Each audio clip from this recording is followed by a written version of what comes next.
What is fair value? There's currently two different ways to determine fair value.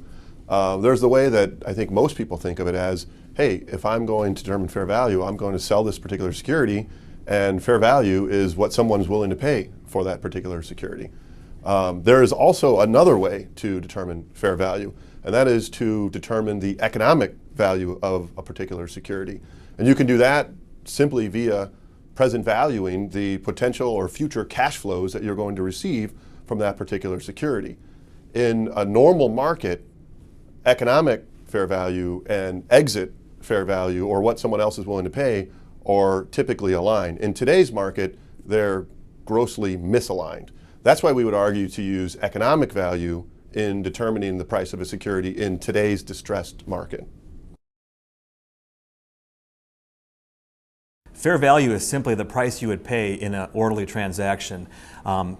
Mark to market is when you have to apply that fair value to your balance sheet. In the media today, they often use these terms interchangeably.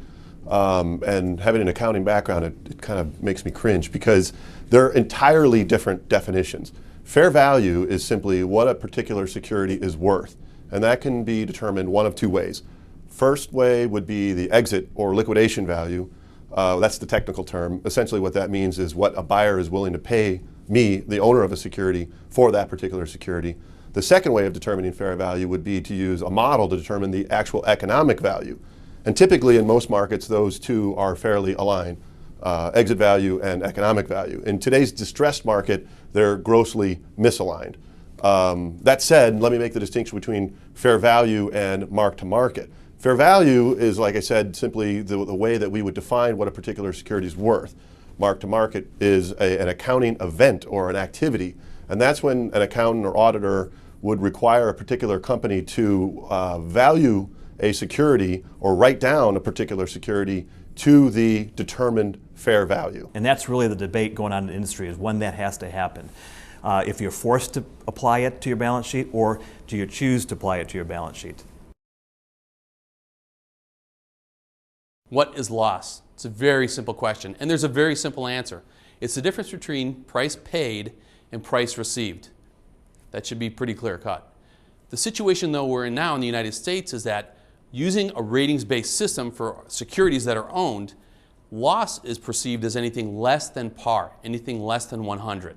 That complicates the secondary market for securities. For example, if I paid 50 for a security and I received 75 for it later when I sold it, is that a gain or a loss? It looks like a gain of 25 to me. However, the current environment that we're in, that would be described as a loss because we got paid less than 100. This is inhibiting participants from participating in the market because they have the fear of taking a loss other than the price that they sold at. What is a classified asset? An asset classification is a regulatory term. In other words, an asset becomes classified for regulatory reporting purposes. Typically, it's going to be an asset that a regulator would consider to have some risk to it. So therefore, they're going to flag it as classified. And classification has three different categories in the order of, I guess, potential impact: substandard, doubtful, and loss. For example, an asset can be classified as substandard, meaning you might not get par back at maturity. Now, it's important to have asset classification, and it's important to know what assets might be injured. But the debate is around how classified is an asset. If you have a multiple obligor, or if you paid less than par for the asset, that should affect how classified your asset is, or how substandard it really is.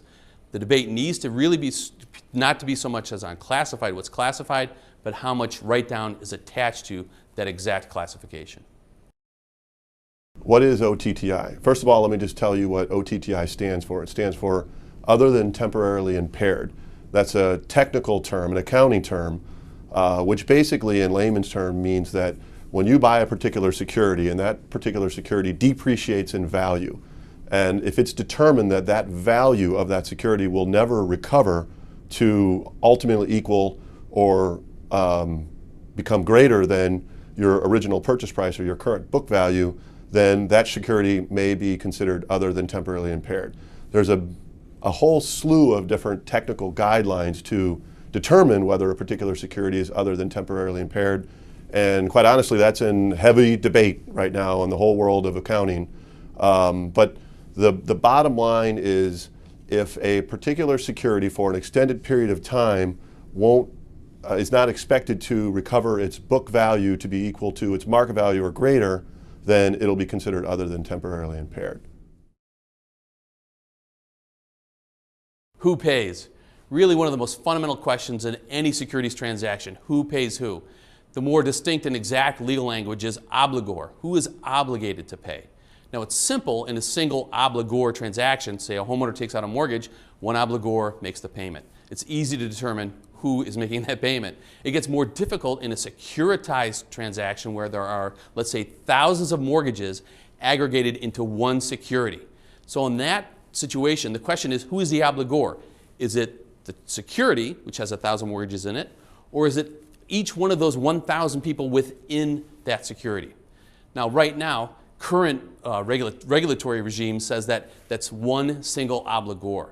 That's completely and utterly masking who is the obligated person, who's making that payment. And what it's doing is it's exaggerating the amount of losses that have to be taken in the securities market today. So let's be real careful about when we're talking about who the obligor is, that we make sure that we define the obligor as who is paying, and that's the individual homeowner within that trust. There is a crucial difference between accounting and financial analysis. Accounting is a snapshot given certain assumptions of a firm or an asset's value as of a certain date. Financial analysis, on the other hand, gives us some insight as to whether the accounting is correct as of that date, and also how will it change in the future. In the case of using fair value accounting, to the extent that it relies too much on current price to determine value, we've got a problem. For example, last year, mortgage-backed securities might have been priced at 100. And at the time, financial analysis told us that that was not the right price, even though the market priced it there. Today, we may find the same security valued at 65 or 70 cents on the dollar. Once again, accounting would lead us to the conclusion, with an excessive reliance on market price as a determinative value, that the price or the value is low, when in fact, we believe the price is probably quite a bit higher from a financial analysis standpoint. Back to the earlier discussions on single obligor versus multiple obligor, this is very, very important. When one does financial analysis on each of the individual loans that comprise a mortgage-backed security, one can come up with a very different conclusion as to what the ultimate value of that security is relative to what the price is. This, of course, is the nature of all investment decision where you're trying to divine the difference between price and value.